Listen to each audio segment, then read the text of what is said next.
Can meditation make you depressed? Well, that's the question I got from somebody also in India. And this person said they've been meditating for 2 years with deep focus at the spiritual eye, and all of a sudden their life kind of fell apart. He lost his mental balance, he got confused, lost energy and enthusiasm for life, and just basically went into depression and what he calls emotional numbness. He tried again to focus at the spiritual eye, but just can't make connection. Well, I doubt this happens to very many people, but it's a good example of something I encounter not infrequently in responding to questions, which is the overuse of willpower and the underdevelopment of devotion, of the heart's natural love. And the history of the practice of yoga techniques, meditation, for centuries has been plagued by the tendency of people to use too much willpower, to even seek some of the psychic powers that come with the awakening of those powers and through concentration, born of meditation.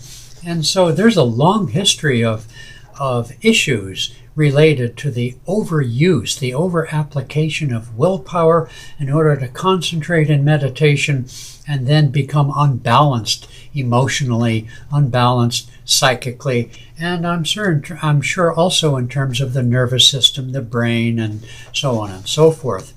Swami Kriyananda, my teacher, founder of Ananda and a direct disciple of Paramahansa Yogananda, said that too much meditation can make somebody lazy. Now, lazy could be viewed by some as an aspect of depression, or I want to say that correctly, meaning that when you're depressed, you can hardly move, and so it has the outer appearance of being lazy. I'm not saying that people who are depressed are lazy, but I'm saying there's an energetic connection here. So when I wrote him back, I encouraged him to get into healthy living, for starters, and healthy diet, a good diet, a fresh food type of diet, regular exercise, regular sleep, and so forth. Because just depression generally, lethargy generally, you need to put out energy in your life. So get active, in other words, is what I was saying.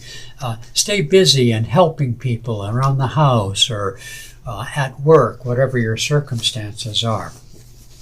Then getting back to meditation, I suggested that he rebuild his practice from the standpoint of devotion, from chanting, from using mantra if that appeals to him, from having images and pictures of saints and masters around his house, and to read their life stories and to read scriptures and so forth, to develop the thirst, as it were, for attuning himself to bhakti, to devotion, to love for God, and then rebuild his meditation practice, which of course we teach also to focus at the spiritual eye, but open the heart. In fact, in meditation, we often suggest open the heart first. Make sure you're calm and centered.